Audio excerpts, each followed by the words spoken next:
Hello and welcome to this video about Sony CDP-555ESD. This is one of the old Sony units, and you can see that it has a BU1 head. This is a predecessor of KSS-190. I cannot distinguish between them, but these are the ones that have a magnetic, you see those magnets there, magnetic rail head that sort of gives you an instant access. And also this particular unit has this rack there, there's a set of teeth that engages another set on the head. So each time it comes to rest, it is locked, so you never really have to lock it for transport or anything like it. But even though it is a very, very old unit, as you can see, it's already been made using surface mount technology, at least, ICs. And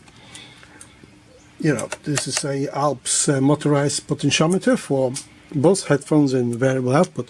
So it's a fairly advanced unit, which would be great as transport. So what's the story of it? This was available on a local site, StereoNet Australia, for $800 Australian, and somebody from Perth asked me, should he buy it? And I said, no, buy mine for $12.50. And he thought that I was just silly, asking him to pay 50% more for a unit. And I said, this hasn't been serviced, and I didn't want to back the other thing, but I said, well, just be careful. So he bought it, paid $75 for shipping, and then he paid another local guy $150 for servicing. And he replaced the belt, which obviously this is a new belt. He didn't replace the other belt because he said it was odd size, he didn't have it in stock. Well, it's a normal 51mm belt, but well, I have them in stock because I do CD players and he does mainly amps, so that's why he didn't have it. It's not bad guy or stupid or anything, he's a good guy, but it just doesn't do CD players. So so the owner of it came to me and asked, it played CDR before the service, but the other technician said they had problems with setting the servo. It now doesn't play CDRs. And he asked me, can you fix it? I said, well, possibly, but it's going to cost you a couple of $100. If you pay me a couple of $100 and you already paid $150 and $75 for shipping, you are back to $12.50 as a cost. And this is a 100-volt AC unit from Japan, whereas mine was 240.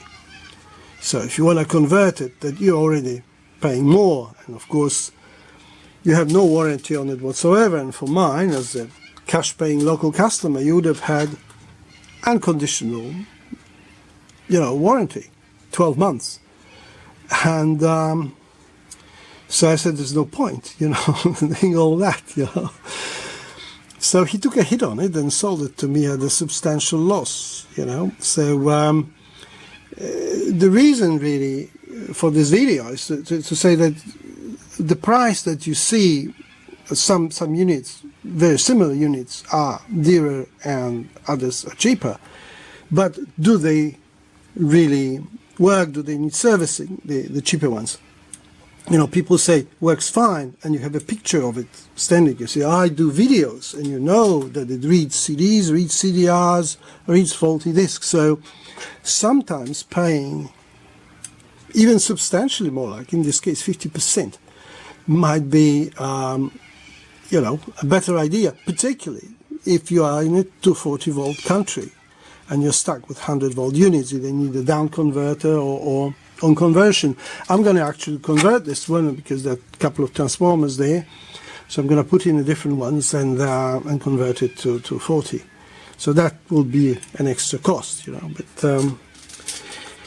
that's the way it is. So look at the total cost, and also if you buy something where shipping is involved, if something goes wrong, you have to ship it back. Whereas if you buy locally, then within the same country is normally all right because the shipping is not that expensive. But if you're going to buy from abroad, it's always a risk. Well, thank you very much, and sorry about this rant. Until the next one. Bye-bye.